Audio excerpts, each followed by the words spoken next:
Bonjour Quentin, vous dirigez la chaîne Sur le Champ, une chaîne qui se place dans la catégorie de la vulgarisation historique sur YouTube.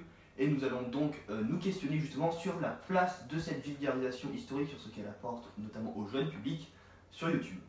Première question, où pour toi la vulgarisation scientifique au sens très large du terme se situe-t-elle sur YouTube par rapport aux autres genres?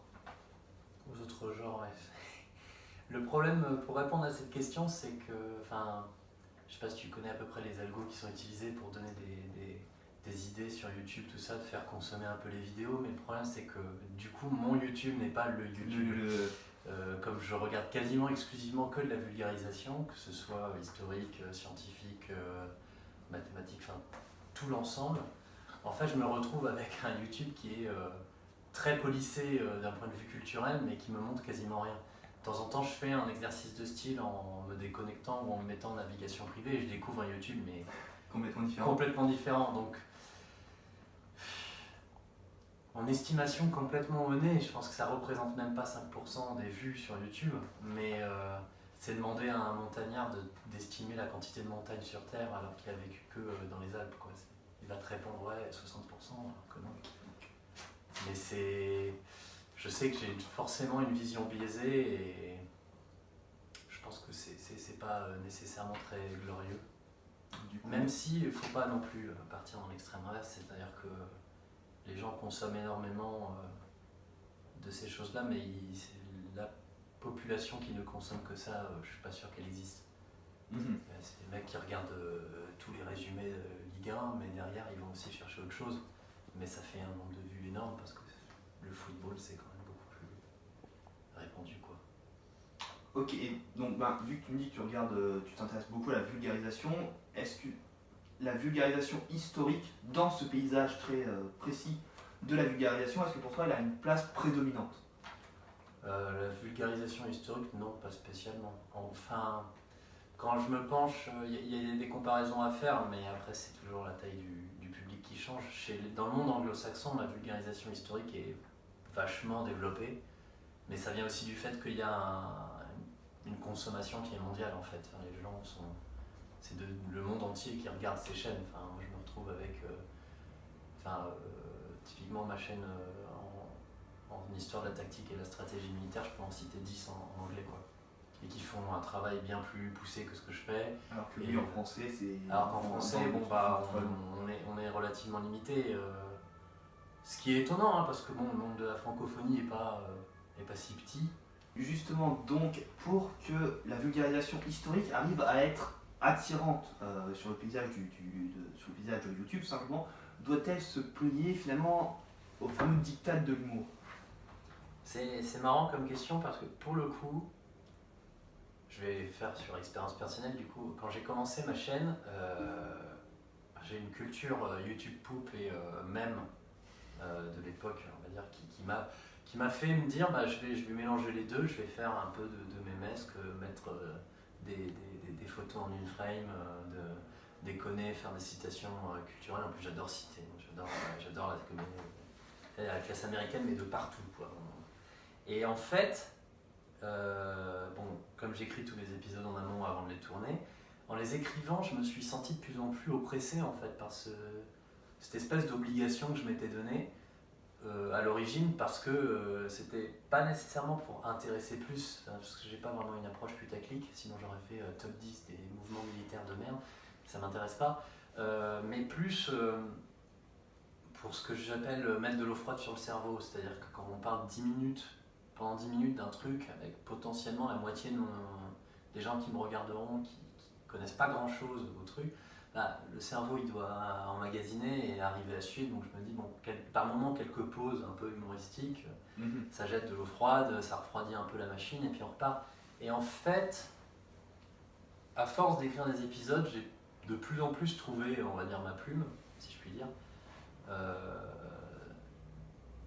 Et en fait j'aimais pas du tout en fait me forcer à rajouter des blagues, ça faisait vraiment artificiel et ça me coupait un peu, donc j'ai arrêté.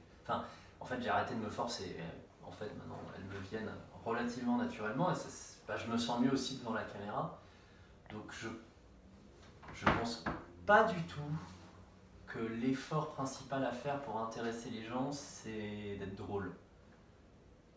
Même si c'est pas facile aujourd'hui, un peu. Je reste persuadé que c'est la forme de. Comment on dit? Je trouve plus mon mot. De la pédagogie, en fait, qui compte. Moi, j'ai une pédagogie très brute. La manière de présenter les choses. Voilà, c'est ça. Je suis assez brute. Mais en habituant les gens avec mes phases à dire intro pour parler, dire quel sera mon thème générique, contexte, déroulement de la bataille, conclusion et leçon, et en mettant de temps en temps par-ci par-là des petits éléments de ah au fait à cette époque c'était le canon rayé et donc les Afghans ils en avaient plus parce que c'était artisanal, on n'avait pas encore réussi à industrialiser.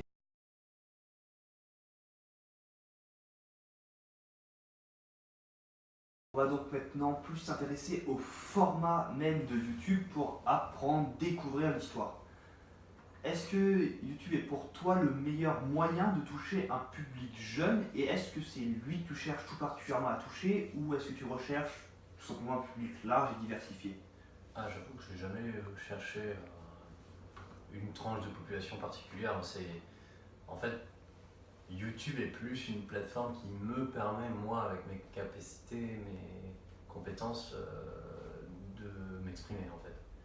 Parce que je sais monter des vidéos, c'est parce que je parle relativement bien et j'arrive à jouer devant une caméra. Et c'est là où je me sens le plus capable de toucher les gens. J'écris pas très bien, donc faire des articles, faire des blogs, c'est peut-être pas mon truc. Donc moi, c'était plus vis-à-vis de qu'est-ce que je sais faire et comment ça fonctionne. C'est plus adapté à toi, voilà, c'est au ça. public. C'est ça. Le public, finalement, il se crée un peu de lui-même et t'as pas tellement la main dessus. Enfin, je pense que j'ai un public plus âgé que la moyenne sur YouTube. Ça me dérange pas spécialement. Je pose ça là et comme ça, si ça permet à des parents de montrer à des enfants, bah, tant mieux. Si ça permet de réintéresser des quarantenaires à l'histoire, bah, tant mieux. Donc j'ai pas de placement là-dessus. Je pense pas que YouTube soit particulièrement une plateforme meilleure pour les jeunes ou non. C'est une plateforme qui touche beaucoup de monde, quoi. Donc une vision finalement assez neutre. Ouais. Et si on regarde maintenant le profil des youtubeurs histoire, on remarque que la plupart ne sont pas des historiens au sens propre du terme, à proprement parler. Est-ce que pour toi c'est le symbole d'une difficulté de l'histoire mainstream, académique, universitaire, à pénétrer ce monde de YouTube et même peut-être plus largement le monde du numérique? C'est une bonne question. Je connais pas du tout en fait le monde universitaire historique. Je lis quelques articles par-ci par-là, je connais personne et tout ça. Le peu que je vois des moments où les historiens, où le monde académique d'historiens sort de sa bulle, c'est par les livres et par les magazines. Donc, en général, voilà, c'est ça. En général, ils écrivent leurs bouquins par rapport à leurs recherches. Ils se font juger par leurs pairs, parce que bon, les bouquins, c'est quand même des trucs très spécifiques. Et finalement, voilà, ils se balancent leur brouillon entre eux pour dire à quel point c'est une étude inacceptable, ou si c'est très bien, c'est brillant. Et puis après, en fait, pour un peu se promouvoir, ils vont écrire des articles dans des magazines, moi, typiquement, mon domaine guerre et histoire, c'est des historiens, les mecs, hein, et ils écrivent dedans et ils vont chercher en fait des thésards ou des post-docs ou des historiens avec une chaire pour leur faire écrire des articles, dans leur magazine sur un sujet qu'ils viennent d'étudier. C'est comme ça que j'ai l'impression qu'ils arrivent à sortir. Donc c'est pas tant qu'ils n'arrivent pas à intégrer le monde du numérique ou qu'ils n'arrivent pas à intégrer YouTube, je pense que ça les intéresse pas. Mais encore une fois, je les connais pas, donc, mais il y a un petit côté, il y a un petit côté, on est au-dessus de ça. Mais c'est pas sous-culture. Ouais, c'est pas une approche méprisante, hein. C'est pas une histoire de dire non, mais c'est plus un biais de communication. Ils sont dans non, j'en sais rien, je les connais pas, mais c'est soit ils nous méprisent et dans ce cas, bah, je suis désolé, je pense que c'est une erreur, mais en même temps, soit en fait ils n'ont pas le temps. tout simplement. T'as beau faire un historien pour avoir une chaire aujourd'hui, c'est quand même un peu compliqué. Pour pouvoir faire des études, à moins que tu sois archéologue, et même là, en fait, ça se résorbe, même en Europe, bah, ils sont obligés de passer énormément de temps sur des articles lus par les universitaires, pas lus par les gens. Ils sont obligés de passer énormément de temps sur des bouquins, ils passent beaucoup de temps sur les œuvres, tout ça. Donc, à part les quelques historiens qui arrivent à trouver en fait du travail dans l'industrie cinématographique ou vidéoludique, il n'y a pas beaucoup de travail pour les historiens en dehors, et du coup, ça ne m'étonnerait pas qu'ils aient juste pas le temps. Donc moi, j'avoue que je trouve ça triste, mais en même temps, je pense que c'est dans la même veine que la vulgarisation scientifique. C'est-à-dire qu'on voit apparaître une... c'est pas des chercheurs, c'est non, c'est ça, on voit apparaître une population qui est capable de comprendre ce que la recherche fait, mais qui a décidé de ne pas en faire, soit parce que vous ne voulez pas faire les études, soit parce que bon, on n'est pas capable, j'en sais rien. Mais il y a pas mal de thésards dans les vulgarisateurs scientifiques, et ces mecs-là, ils ont juste décidé que non, ils n'allaient pas faire de recherche, ou beaucoup moins, et qu'ils allaient par contre comprendre ce qui est écrit en ce moment et le transmettre plus vite. C'est une population qui est proche de la communauté en fait, universitaire, mais qui passe son temps à traduire en fait, ça pour les gens. Donc, pour les historiens, moi je sais pas, j'avoue que je les connais pas. Par contre, je me suis fait contacter par 2-3 personnes en fait, qui font soit un mémoire de master, soit des thèses en histoire, et qui me disent ta vidéo c'était bien, moi il y a quelques faiblesses parce que tu parles pas de ça, tu dis ça, mais c'est un peu rapide, tout ça. Je leur réponds en général oui, j'ai 13 minutes. Mais c'est normal, enfin, je veux dire, je trouve ça très positif en fait, parce que je me dis si j'arrive à me mettre un peu là, auprès de ces gens et limite créer une chaîne alternative, enfin en plus où je leur dis ok, dans ce cas sur ma vidéo venez me parler de ce que vous voulez faire et on met ça un peu plus brut si ça intéresse les gens. Donc justement ce format même qui est propre à YouTube à travers cette suggestion, les tendances, est-ce qu'il te semble assez apte à mettre en avant un contenu éducatif ou est-ce que ce contenu reste marginalisé et tout simplement ce n'est pas à YouTube de mettre en avant un contenu éducatif? Ça c'est compliqué. Je sais pas si tu as vu, mais récemment ils ont décidé d'investir dans le YouTube éducatif.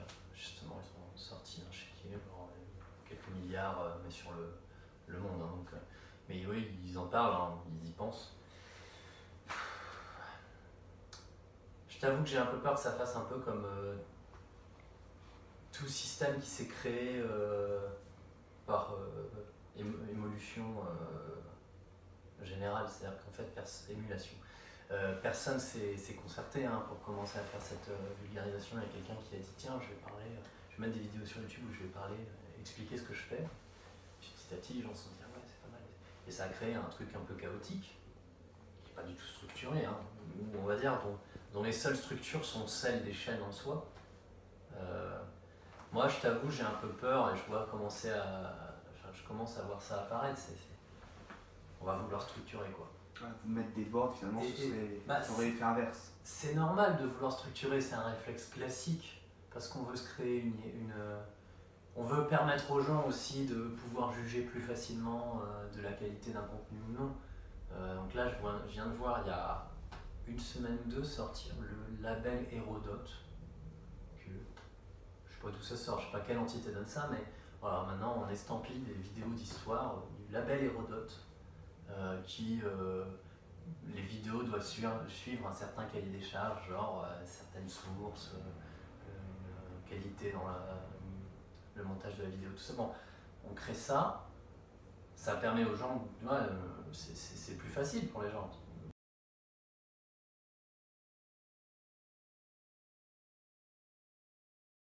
Du coup maintenant sur le lien que tu entretiens avec ta communauté. Ouais. On voit que tu interagis du coup avec elle, le dernier qui en date, donc le sondage pour laisser le choix des sujets des futures vidéos. Est-ce que pour toi c'est primordial de maintenir un lien avec ta communauté ou est-ce que cela c'est plus un accessoire qui n'est pas forcément utile dans un cadre de vulgarisation historique? Si je devais faire le tatillon, je dirais que c'est pas ma communauté, mais que c'est la communauté de la chaîne en fait. Donc c'est un peu con, mais je considère pas, quand je réponds à des commentaires ou quand je fais le vote là en question, que j'interagis avec ma communauté. Je considère que je fais en sorte qu'elle perdure et qu'elle cède elle-même. C'est ça, pour moi, voilà, l'interaction entre toi et la communauté. Il y a la communauté qui interagit elle-même entre elles. Les gens, ils interagissent entre eux en fait. Enfin, je ne peux pas répondre à tous les commentaires, je ne peux pas répondre à toutes les questions, voire même il y a plein de questions auxquelles je n'ai pas la réponse. Et en fait, je me retrouve à. J'ai un cas, pour vous donner un exemple, j'ai fait l'avant-dernière vidéo, c'était la bataille de Nagashino, donc c'était un truc au Japon. Je me donne 10 minutes pour en parler, donc, enfin, redonner tout le contexte d'Oda Nobunaga, du Sengoku Jidai, on en a pour des heures, donc je fais un truc pour donner aux gens les repères, et après je veux étudier le tir en volée, donc je parle de l'arquebus qui est arrivé par les Portugais, et on s'arrête là, quoi. Enfin, et en fait, les gens ont été intéressés, ils ont commencé à poser des questions, je pouvais pas leur répondre en termes de temps, et j'avais même pas nécessairement les connaissances, et il y a un mec, voilà, le mec est spécialisé là-dedans, il a vu ma vidéo, il a bien aimé, il a commencé à leur répondre. Et c'est trop bien, enfin je veux dire, j'ai rien d'autre à faire, c'est le principe. C'est-à-dire que le mec leur répond, du coup ils sont intéressés, ils commencent à se questionner. De temps en temps j'interviens aussi pour rajouter un truc, parce que lui il n'est pas dans le militaire en soi, donc... T'assures presque un service aussi après-vente. Je sais pas si c'est un service après-vente ou si c'est... Ou c'est compris dans le package en fait. Oui, mais c'est pas comme si je traitais un marché, quoi. J'aime pas utiliser ce vocabulaire, du coup, c'est pas... je fais vivre la communauté, mais en tant qu'individu de la communauté. Et en fait, le truc, c'est qu'aussi, les gens me donnent une certaine autorité, hein, donc forcément, j'ai une posture un peu plus soulignée, mais enfin, c'est pas mon but en soi. Ce que j'aime bien, c'est que j'ai pas trop de trolls, donc j'ai pas besoin de faire le gendarme non plus, et j'ai pas envie de le faire. C'est preuve du sérieux de la chaîne. Ouais, voilà, mais ça permet aussi, c'est que les gens sont bienveillants, et j'en ai quelques-uns, je veux dire, je vais pas cacher, j'ai quelques mecs d'extrême droite qui ont envie de me faire qui ont envie que je parle mieux de la France, j'ai des mecs qui me disent que c'est un pétage de câble de parler du RSS en ces termes. C'est pas intéressant, mais en fait ils sont pas très nombreux, et puis les gens interagissent, posent des questions, soulèvent des erreurs de ma part aussi, que ce soit parce que je parle mal ou parce que j'ai fait une vraie faute, et à la fin en fait on a une communauté, quoi. Et donc je pense pas que je conserve un lien personnel avec la communauté, je pense que je mets du bois dans un feu qui tourne bien. Et finalement ton rôle c'est presque d'avoir agrégé la communauté.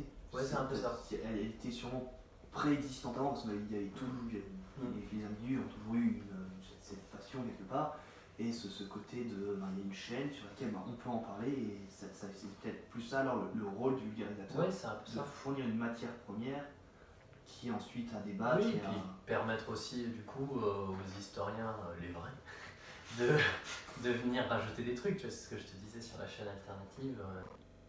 Et donc finalement, pourquoi donner le choix à la communauté, par exemple, donc en reprenant l'exemple du sondage, pourquoi lui donner le choix de ce qu'il y a, de l'orientation que va prendre la chaîne, et pas en décider soi-même, parce que finalement ce serait la passion et qu'on fait ça, c'est présente une matière et c'est les autres qui en débattent. C'est un mélange. De toute façon, je garde toujours un peu un choix, puisque je choisis quand même les batailles, les leçons que je donne. Il y a eu un moment en fait un peu charnière, puisque j'ai une approche globale quand même dans ma chaîne, qui est de dire je veux donner les éléments de langage ou le vocabulaire en avançant dans les concepts pour pouvoir aller plus loin. Clairement, je considérais que je ne pouvais pas parler de la Première ou de la Seconde Guerre mondiale sans qu'on sache que c'était une division, un corps d'armée, sans qu'on ait des idées de base, qui sont de base pour pouvoir en parler, mais qui ne sont pas nécessairement connues. Donc j'ai une approche globale en fait, à avancer par concept. Mais, comme je disais tout à l'heure, la chaîne, la communauté, pour moi, la chaîne lui appartient aussi. Du coup, à partir de là, j'étais arrivé à un moment charnière où je pouvais soit rentrer à fond dans le moderne, mais dans ce cas, ça voulait dire que j'abandonnais un peu le reste et on y passait du temps, soit rester dans l'ancien parce que c'est ça qui intéresse le plus, et puis il y a largement quoi dire. Donc on aurait plus d'historique et un peu moins de technique. Puis après, il y avait la côté guerre coloniale que j'aurais dû appeler un peu plus précisément. Je ferai de toute façon une vidéo dessus pour expliciter. Mais qui sont un type de conflit assez particulier qui n'est pas la guerre, on va dire, classique. Voilà, c'est ça. C'est pour ça qu'on appelle ça les guerres asymétriques d'ailleurs. Mais et du coup, ouais, j'arrivais pas à décider. Ça me paraissait pas absurde que finalement on me dise on préfère ça. Et le plus drôle, c'est qu'en fait j'ai eu un tiers. Donc visiblement l'opposition n'était pas absurde.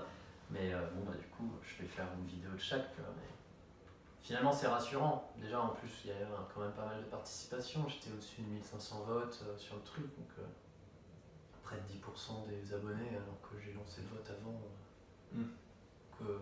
C'est bien. Et je trouvais ça plus intéressant et ça permet aussi d'impliquer les gens. Et... voilà. Une dernière petite chose maintenant pour finir là-dessus. Ton profil est assez atypique puisque tu as fait l'école polytechnique. Pour le lien avec le militaire, jusque-là on voit. Pour le lien avec l'histoire, c'est peut-être plus difficile à trouver. Dans ta dernière affective, tu dis que tu es justement passionné par l'histoire depuis tes petits. Et qu'est-ce qui a été pour toi l'élément déclencheur qui a fait que de cette passion, je vais la partager, je vais pas tout simplement rester dans mon coin à lire mes revues, à fouiller le truc tout seul, quoi. Alors l'aspect militaire de l'X, finalement, c'est même pas ça qui m'a... ça m'a pas aidé du tout, hein. L'expérience que j'ai eue était assez particulière. Je me suis un peu tapé la tête avec des colonels, donc c'est pas... Finalement, c'est même pas ça. Alors pour répondre, si je devais donner un événement, on va dire clé, où je dis tiens ça m'intéresse, c'est un voyage de classe en CE2. Comme quoi? Oui, ça marche, hein, où on est allé voir la tapisserie de Bayeux. Bayeux. Je sais pas si c'est connu, mais du coup c'est une grande tapisserie qui est un peu comme une BD.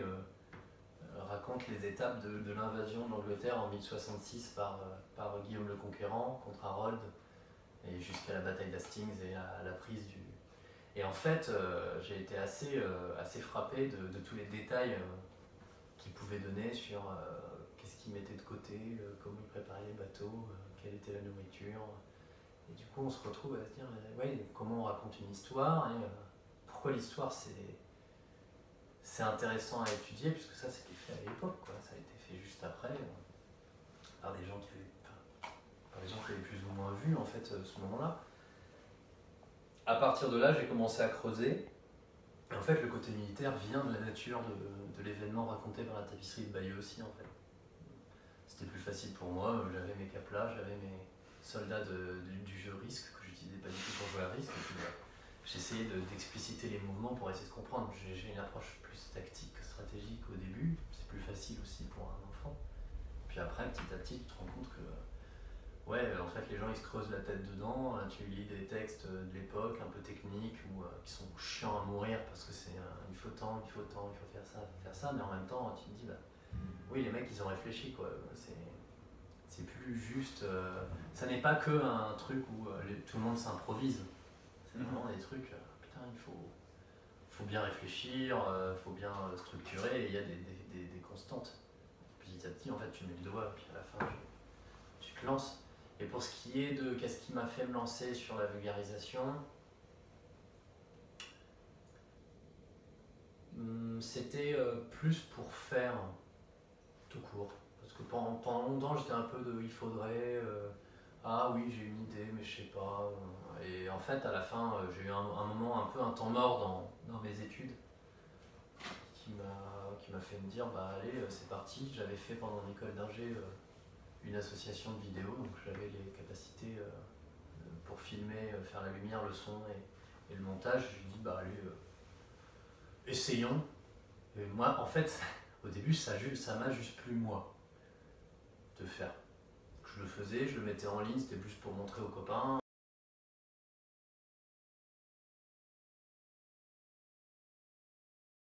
Est-ce que tu penses que les partenariats, comme on va reprendre encore le cas de Notabene qu'il a fait avec notamment Ubisoft, est-ce que c'est un moyen d'attirer un nouveau public et d'intéresser un nouveau public? La question à 100 000. Ouais, hein.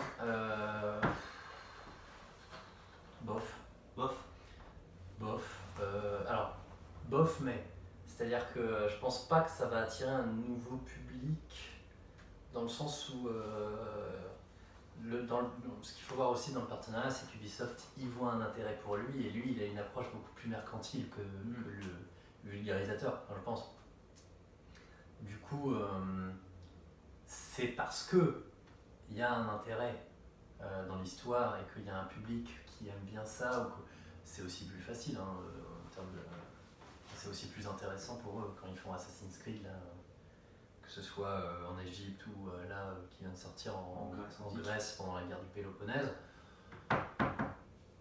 Je veux dire, il y a plein de choses, quoi. C'est un imaginaire qui est déjà présent chez les gens, du coup ils y jouent un peu, donc il y a toute une question, hein, d'ailleurs, qui se pose là-dessus. Est-ce que le jeu vidéo se doit d'être réaliste historiquement ou non? Je veux pas régler cette question maintenant, c'est pas intéressant. C'est un autre débat là. Voilà, si c'est intéressant, voilà, mais c'est autre chose. Mais ils ont aussi un intérêt, qui est d'attirer un public, qui est de se donner un argument commercial. Donc je pense que ces partenariats, c'est une manière de faire vivre la vulgarisation, mais ça lui donne une direction. Encore une fois, comme ce que je disais avant, moi par exemple, je me suis pas mis de Utip où il y a des pubs avec ça, et je l'ai démonétisé mes vidéos, parce qu'en fait j'ai pas envie que des gens qui me donnent leur temps de cerveau disponible pour apprendre des choses, ils aient à le payer en mettant du temps de cerveau disponible sur des pubs. Ça m'insupporte, c'est comme ça. Ouais, il y a peut-être une place pour faire vivre en fait la vulgarisation. Maintenant, je suis pas sûr que ça augmente le public. Je pense plutôt que c'est un moyen de donner une légitimité ou une coexistence entre ces choses-là.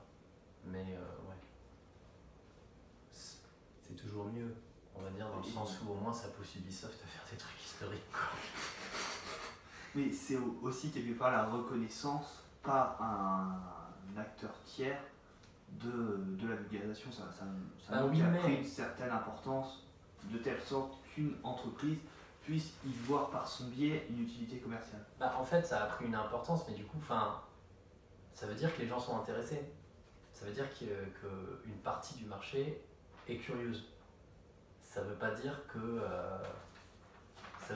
les vulgarisateurs sont en train d'essayer de conquérir des nouveaux curieux qui ne sont pas dans leur part. Non, je pense que ça se fait dans l'autre sens. Il y a une reconnaissance dans le sens où les vulgarisateurs ont réussi à intéresser des gens à l'histoire. Peut-être. Très bien. Pour ton cas, donc, ta chaîne a profité de l'aide d'un autre youtubeur, Doc7 pour ne pas le citer. Est-ce que pour toi, les participations avec des youtubeurs issus de différentes branches, de différents secteurs de YouTube, sont-ils un moyen à développer pour, encore une fois, toujours dans cette même idée, mettre en avant la vulgarisation historique sur cette plateforme de YouTube? Indéniablement. Autant chaque chaîne crée sa communauté, autant avoir une communauté de vulgarisateurs, c'est aussi se soutenir, c'est s'aider, c'est donner d'autres liens, et c'est aussi une manière de combattre l'algo de YouTube. C'est-à-dire que tu as forcément un biaisement, après tu me diras, la communauté de vulgarisateurs est aussi un biaisement. Oui, mais ça permet de faire émerger des gens qui sont hyper intéressants.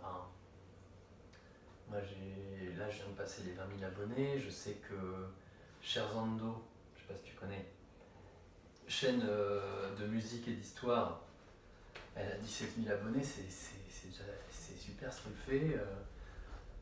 T'as Hero.com qui a 22 000 abonnés, qui fait des études extraordinaires de sources et qui raconte des histoires, c'est génial ce qu'il fait. Mais tu vois, les faire connaître, c'est long, c'est difficile. En plus, faut pas le cacher, nous, de notre côté, on met beaucoup d'énergie, on met beaucoup de soi, et c'est parfois, on peut parfois avoir des baisses de morale, des baisses de régime, des baisses de volonté, et avoir des gens à côté qui te poussent, qui font la même chose que toi, qui parlent de ce que tu fais, ça aide indéniablement.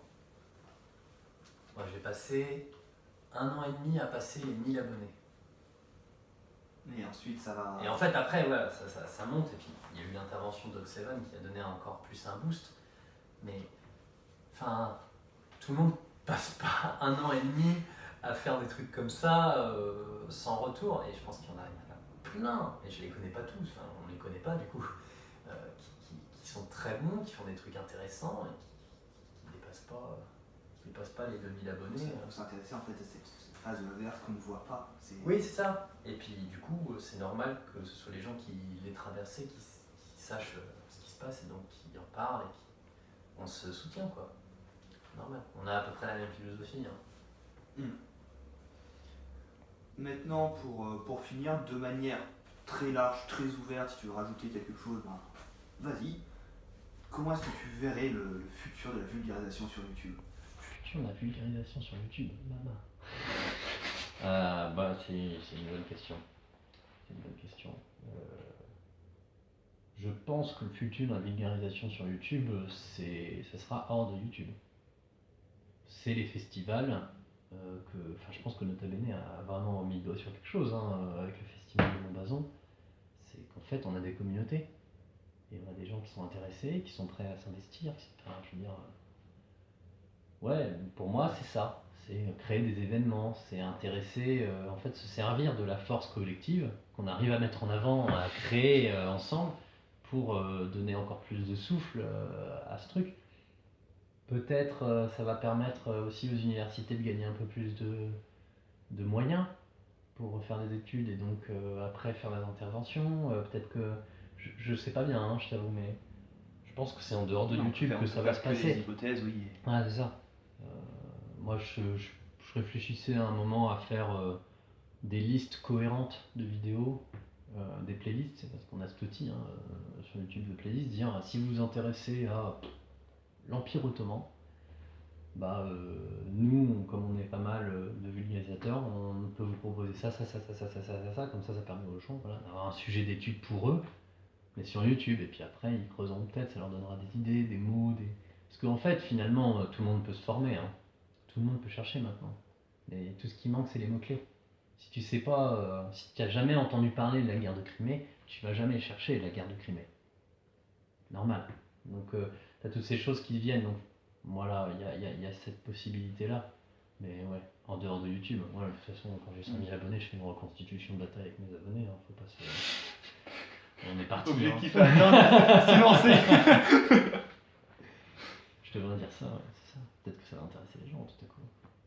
Mais je pense vraiment, puis ça crée une réalité. Moi j'ai rencontré des mecs qui faisaient de la reconstitution des lampes squelettes, des corps mercenaires allemands du XVIe siècle, et ils m'ont montré les armes qu'ils avaient, mais il y en a plein que je connaissais même pas, et en fait c'est en les utilisant que tu te rends compte.